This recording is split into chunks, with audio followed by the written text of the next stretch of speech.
Hi everybody, welcome back to Biz Jet TV. It's Fab Poli here, and today we're in connection with Andrew Broom from North Carolina. Hi Andrew, welcome to the show. Hey, thanks for having me. I really appreciate it. Okay, so Andrew, you've created this incredible association, the Citation Jet Pilots Association. Tell us a little bit about yourself and how you came to set up this organization and what it does. Sure, but let me kind of back up a little bit. I didn't create this. I came in about 3 years ago. Okay. And the organization is now celebrating our 11th year. Oh, nice. So we had a celebration last year of our 10-year anniversary, and our founders. So our founders came from kind of single-engine turboprops, TBMs, Meridians, and they said we need kind of an infrastructure around us. It started more as a social club and a way to share information via forums. Yeah. And now we've developed into a organization that has a foundation. We have safety seminars. We have about 15 events per year with our partners and ourselves. Mm-hmm. We have a massive convention that we just finished. So we've really developed into kind of this ecosystem that helps the single pilot operator of a citation. Okay. Yeah. And then, you asked a little bit more about me. So I'm the CEO of the Citation Jet Pilots Owner Pilots Association, mm-hmm. and I'm also the CEO of the CJP Safety and Education Foundation, mm-hmm. charitable organization, 501c3. We started. We got our letter from the IRS last year, mm-hmm. and that really pays for a lot of our safety work.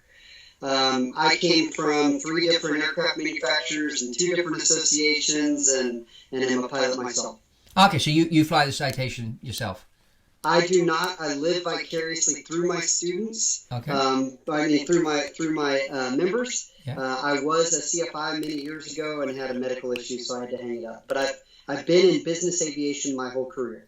Oh, okay. Okay, good. So what's the purpose of the association then? So you do these, everybody gathers together, you share and you offer safety tips, training and whatever. And obviously, when we're talking about single pilot operations of a private jet, there's a lot of, the first jet I flew was a Citation, and the owners were type rated, so I flew with them. And sometimes they flew on their own, even though the wife of one of them didn't like him flying on his own, so that's why I went along. Because you never know what can happen. But it is a bit of a challenge when someone that's not a professional pilot ends up buying a jet, and they've flown turboprops and Senecas and all that kind of thing all their life. Going into a jet can be a bit of a daunting experience for them. And some of these people are a bit arrogant because, they've got the money to buy a jet. They actually own the airplane. And teaching them sometimes can be a bit of a challenge. And this is why we do see numerous crashes of this type, which is probably one of the reasons why the safety record in private aviation is not as good as the airlines, because you've got these people running around in their own jets that aren't really professional pilots. But it is important to train at a professional level, even if you aren't a professional. In particular, if you're flying a jet at 35,000 feet at 400 knots, it's not like flying a Cessna 172 at 2,000 feet at 80 knots. So tell us a bit about how the Citation Jet Pilots Association helps these owners improve flight safety, and give us some examples on that. Tell us a few stories. Sure. Well, let me talk about kind of our 4 main pillars. Okay. And safety and education is one of those. Yeah. And that's now under our foundation. And under the safety pillar, we do everything from this tomorrow. I'm heading to Garmin in Kansas, in Olathe, Kansas, mm-hmm. and we're doing a safety seminar for our members there for G1000, G3000, and GTN. Oh, nice. Did one with Collins Aerospace a few weeks ago. We do safety content during our convention and our regional events. Mm-hmm. So we mix in a little bit of social with a lot of safety, mm-hmm. For the convention. And then, it's kind of the opposite for the regional events, where we do a little more social and, the mornings are dedicated to safety. So that's one pillar, and I'll come back to that in a minute and talk about, where we've really invested that in the last few years. Mm-hmm. Another one is advocacy. Yeah. So we are the advocacy for those who own and fly citations. Mm-hmm. That is at Textron Aviation, that is at the avionics manufacturers, that is at the engine manufacturers, so the Pratt & Whitney Canada and Williams. That is even to the service providers. Mm-hmm. We can discover fleet issues. Right now, CJP represents over 700 individual citations. So if you think about that as a fleet, yeah. we are one of the largest in the world. And we're approaching 1,200 members. Our convention this year just had 520 people attend, with 130 airplanes that were there. So we're reaching a good swath of people to promote safety, to talk about our advocacy. Yeah. Through the advocacy, though, we find information through our forums. So a member will post, hey, I had this issue, and then all of a sudden we'll see another member post that. Now we can go to the manufacturers and we can say, hey, what's going on here? Is there a part that's bad? Is there something wrong in the service? How can we help you do that? Even when there's an avionics issue, whether it be a database issue or a loading issue, whatever it may be, our members are on the forefront, tip of the spear to find these issues. So that's advocacy. And then we also support, AOPA and GAMA and NBAA on their kind of high level, fighting to keep airports alive, fighting user fees, those kind of things here in the U.S. mostly. Regulatory side. So are all your members based in the US, or do you have members abroad as well? We have members abroad as well. Some of our benefits transfer over to Europe, especially. Like if you're an owner member, CJP is $300 to join. Okay. And you get way more than that back in benefits. The sharing of information you can't really put a price on, but you get a Textron Aviation service certificate for $500. So you just made $200. You get a discount on databases with Collins, and you get a camp discount for maintenance tracking. So there's a lot of, and we have a fuel discount program that is mostly in the U.S. So that's advocacy and safety and education. We also have philanthropy. We want to give back to the community. We support some scholarship programs with Embry-Riddle Aeronautical University, and we support some of the charitable organizations within aviation. And then the last one is interaction. So whether it be an online forums, whether it be a social event, we want these like-minded folks to come together, share information, and help each other operate safely and efficiently. But back to what you said on the safety record. The single pilot owners are not that far off from the 121 and the 135 operators, the commercial operators. These guys are coming from single engine piston or turboprops that they didn't have to do a type rating. They didn't have to do the maintenance tracking that they've done in the past. And so we're trying to create the ecosystem around them that is 135 or commercial-like. So we developed standard operating practices. We've put out a video series. We've worked with Flight Safety Textron Aviation Training on some training modules. And there are e-libraries. We've put together packages where members can go do hot weather and cold weather learning. We've put together enrichment training with flight research, upset recovery training. We did an Embry-Riddle physiology training where we put you in a normal barrack chamber and took you up to 35,000 feet or 30,000 feet and took the mask off, and you got to see how your body reacted to those physiological effects.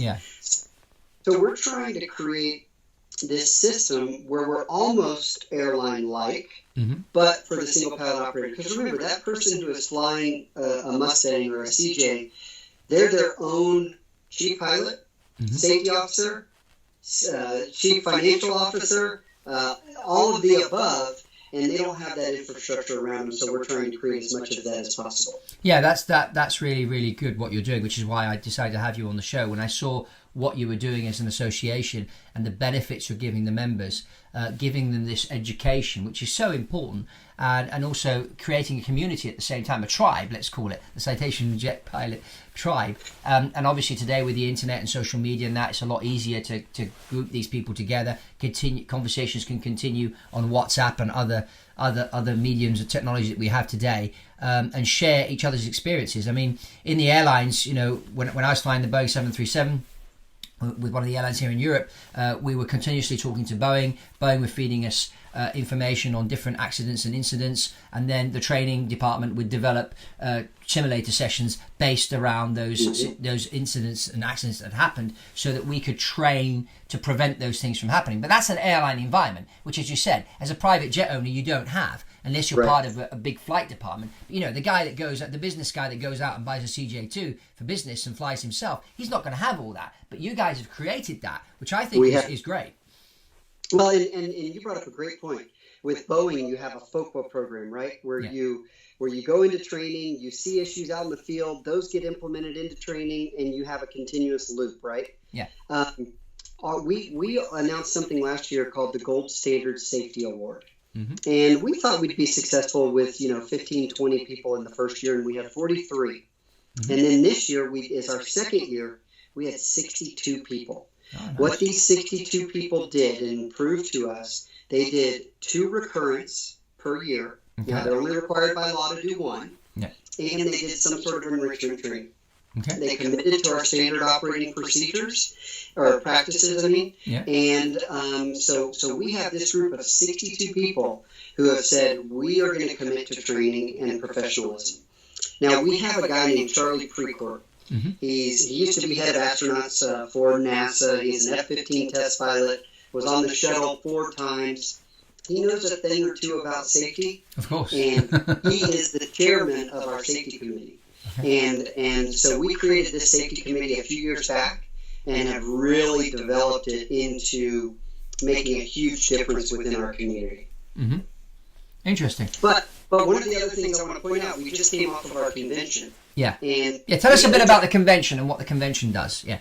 Sure. We work with our partners, and Textron Aviation is our biggest partner. So we have a reception and the opening night, and then we go into a Textron presentation that morning, and some of our platinum partners, Garmin, Collins Aerospace, Tamarack, and Flight Safety Textron Aviation Training. But then that whole that afternoon, from 1 o'clock on, is our safety stand-down. We have an accident investigator from Textron Aviation come and tell us about the last year accidents, and then we go into a deep dive on our standard operating practices and how to implement them into your training, into your operations. Then we have safety over the next couple of days, including we had a presentation this year from the chief pilot for the Citation products at NetJets. And he talked about some of the programs they're doing and how they could transfer over to the single pilot operator. We also had former NTSB investigator Greg Fife come in and give his candid feedback on accidents over the past few years and what had happened in those instances. Because the more we can learn from these scenarios, the better. But the other key thing I want to point out, yes, we had a great convention. We had over 500 people. So the last 2 years, we've broken our records every year. But I want to point out that we can learn from these kind of things, and we want the whole aviation community to share to see what we're doing on the safety side. So you don't even have to be a member of CJP to get to our safety tab. Yeah, well, we need to be featuring what you are doing more on Biz Jet TV. The purpose of Biz Jet TV is to educate the market. First of all, the private jet is a business tool and it's not a luxury item. And then second, the whole flight safety issue. Because the safety record is not as good as the airlines, but I think we have the potential here to become better than the airlines. We agree. But we need to send the message out there, which you're doing and we're doing here on Biz Jet TV. So we need to keep talking. So tell us more about your association and what you're doing. So yeah, the safety page is free to everyone. But I'll give you another great way that we pull people in to our convention. We started this years ago, and we have a companions track. And the companions come in, and we do a ground school with them, and a select number of them, just because limited with instructors, 13 of them to 14 of them, go fly. And they do a pinch hitter, get to go land the airplane with an instructor, their own airplane. Okay. So, and then we also have some social things for the companions to do.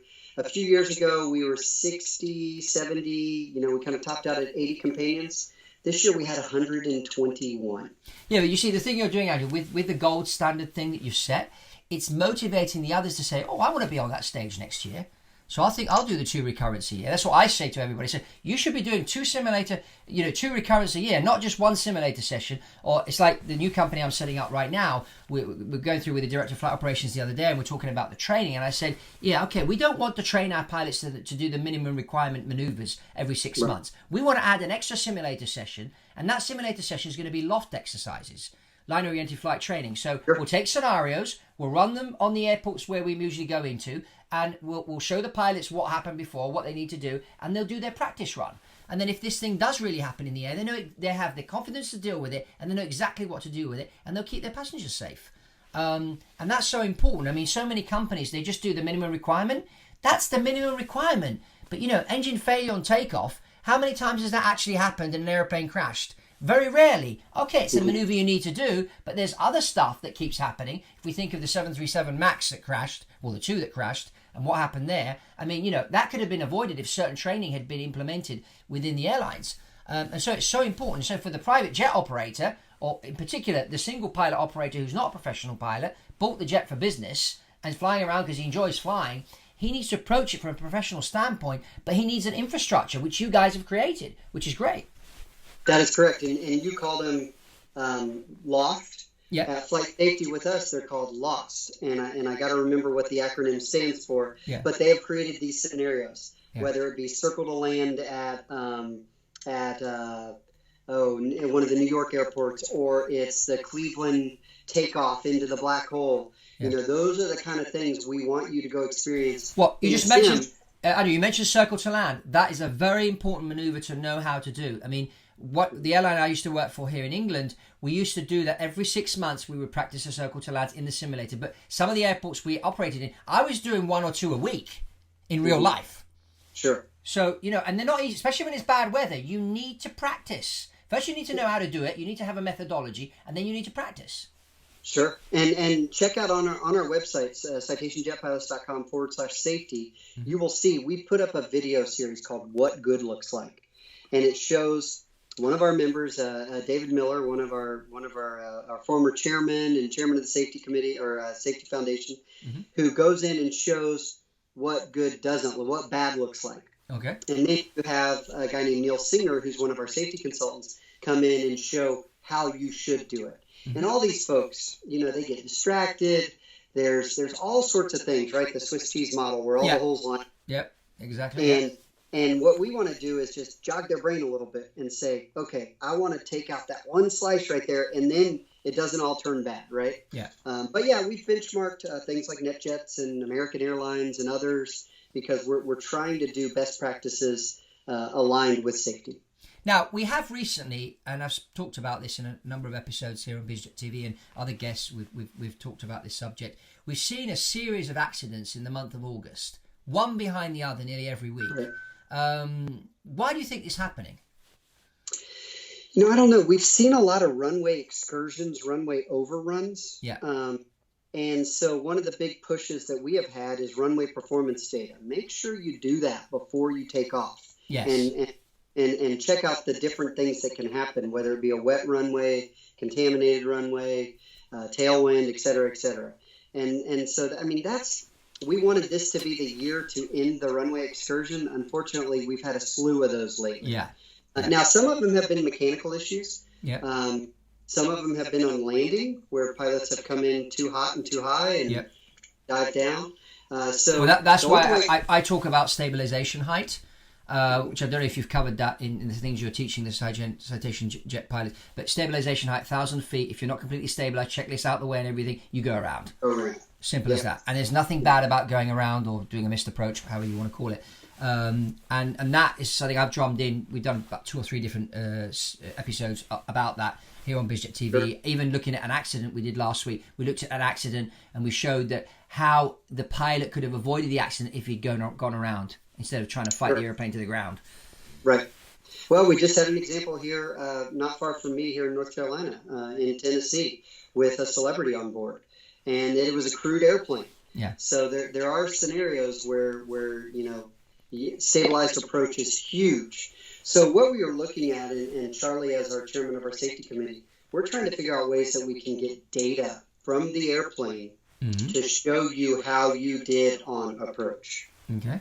What did you look like 5 miles out? What did you look like 3 miles out? What did you look like a mile out? What did you look at what was your speed at 50 feet above threshold? How much runway did you use? So we're looking to see if there's technology we can use to map that out and A, share it with the individual pilot, but B, put it into the cloud so we can see how different types of airplanes are doing. Yeah, that's very interesting. So talking about the private jet market in general, where do you think the whole private jet market is going over the next 5 years with new technology, More and more people moving to fly private because the airlines, it's just become a bit of a disaster. Every time you go through an airport terminal, you need to turn up 3 hours. Now they're saying in Singapore, you want you to turn up 4 hours before a flight. Right.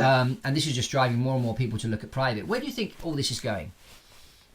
Yeah, I mean, I'm bullish that the private aviation market is going to continue to grow. Obviously, there's signs that the economy is still very healthy right now. Yeah. And it is very dependent on the economy being healthy. It's not the least expensive way to travel. Yep. It is the most efficient, though. Yes. And so within my membership, there are new technologies. Obviously, we're only a few months away from the ADS-B mandate here in the United States. Yeah, and here in Europe, same thing. And you in Europe, and you have DLC or CPDLC coming up soon. Yep. So we're planning for those type technologies. Mm-hmm. In-flight connectivity is a big technology that keeps morphing every about 18 months to 2 years right now. Yep. Whether it be GoGo or Smart Sky or Bendix Team with Airwave. Mm-hmm. The more situational awareness, we had a really cool partner this year who was showing a very small head-up display that was kind of an eyepiece through, I think it was Thales has one called TopMax. Okay. Yep. So those are kind of neat, cool technologies coming, and we'll see how they come, to fruition within our industry. How many of your members are taking older Citations and upgrading them with modern avionics? Are you seeing that trend? Yeah, so we were on the forefront of the NXI revolution for the Mustang. The Mustang is out of production now, and they hadn't seen much in avionics upgrades in over a decade. So we worked very closely with Garmin, who worked with Textron Aviation, to get the NXI service certified earlier this year, and now they have over 100 installations. So it's been hugely successful. We actually devoted some of our funds to that through a marketing agreement with Garmin. So NXI has been a very successful. I don't know if you know NXI, but it's faster processors, all new screens. They can handle a lot more. Their upgrades are a lot easier when it comes to databases. The other big one on the horizon right now is Fusion with Collins Aerospace. And now they've announced that they're doing it on the CJ1 Plus and 2 Plus. They already have it on the 3. So we've worked closely with them on that upgrade path also. So people in your association, do you have people that own Citation XLSs and other types of Citations, or just the single pilot ones? We do. We have some of the crewed airplanes, the Part 25 airplanes, but we are mostly focused on the owner pilot. But we do have owner pilots who have Citation 10s and Latitudes, but most of them are going to be in the Mustang and CJs and 500 series. Yeah. So do all these owners fly alone, single pilot, or do a lot of them take along other pilots with them? I don't have any stats on that, but I do know a lot of our owners do fly with another pilot. Okay. Some are always single pilots. Some, it just depends on them and what they want to do. Because just an idea I'm throwing out there. I mean, it would be nice if you could help some young people get some experience by sitting in the right-hand seat with some of these owners as they fly around. It could be a way of getting some jet time for these young people and teaching them and them have a go, and also, being a helping hand for the owners. Sure. And we've talked about kind of a online database of those who want to go, fly with our owners. One of the big issues we're experiencing now is insurance. Yeah. And there's been a big change in the industry over the last 12 months. Big jumps. I mean, massive jumps. And it's mostly those who are kind of on the outside of the bell curve. Yeah. Who are brand new jet pilots to those who are older jet pilots. Those in the middle are experiencing gains, but not as big. The insurance industry, I went and presented in May to the Aviation Insurance Association and talked about our gold standard and ways that we can dangle carrots to get people to be in a lower risk pool. And so we are continuing. That's one of our major issues going forward right now. Yeah, well, that's with the upset recovery training. I mean, I've spoken to the guys at Flight Research, and they said, you put your pilots through our training, then, your insurance costs are going to go down, as well as your flight safety going up. In fact, this new company we're setting up right now, we're going to be sending our pilots over there every year, once a year, to do upset recovery in a real aeroplane. Because it just makes sense. I mean, so many accidents have happened, especially a lot of the young pilots these days. I mean, I remember when I did my training, I went and did an aerobatics course, It wasn't. I didn't need to, but I wanted to learn to spin the airplane, put it upside down, do a loop-the-loop, and all that kind. Not because it was fun. Yes, it was fun, but also if suddenly I did get into an upset recovery situation, I could recognize it and know how to get out of it. Sure. So we have members who are doing flight research, and flight research tailored a program for our members, where you do your first sortie in your own airplane. Okay. You don't do upset. Yeah. But you do not many people have flown their Citation to the edge of the envelope, to a stall, to all the different parts of their flight envelope. Okay. And then you go fly in their Impala for multiple flights from there. But I mean, whether it's that, whether it's a seaplane rating, whether it's backcountry flying, any of those enrichment skills for stick and rudder, that's what we strongly encourage to do along with your sim training. Yeah, that's very, very good. I mean, I commend you for what you're doing, because it's definitely something that I think all the various manufacturers should be doing. I mean, I know some of them do. I mean, Bombardier have their safety stand down. I've been to one of them down in Brazil, and it was interesting what they were sharing. They had doctors, they had all sorts of people sharing experiences and that. And I think it's important that we keep this conversation going, because, flight safety is so important. If we want to improve this industry, we need to communicate with each other. We need to be humble. We need to be teachable. We need to get this information out there. We need to make this industry safe and safer. And there's no reason why we can't be safer than the airlines. But, it's going to take work. It's going to take certain people to understand the importance of this. And I think you're doing a cracking job there, what you're doing. And your numbers talk for themselves. I mean, you can't lie on the numbers. The stats you've just given us are just incredible. So thank you very much, Andrew, for all you're doing.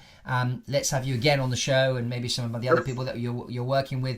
It would be great to have you on Biz Jet TV. And that's it for today's show, everybody. If you haven't subscribed to Biz Jet TV, subscribe, give us a thumbs up. And that's all from Fab Poli at Biz Jet TV, and I'll see you on the next one. Okay, that was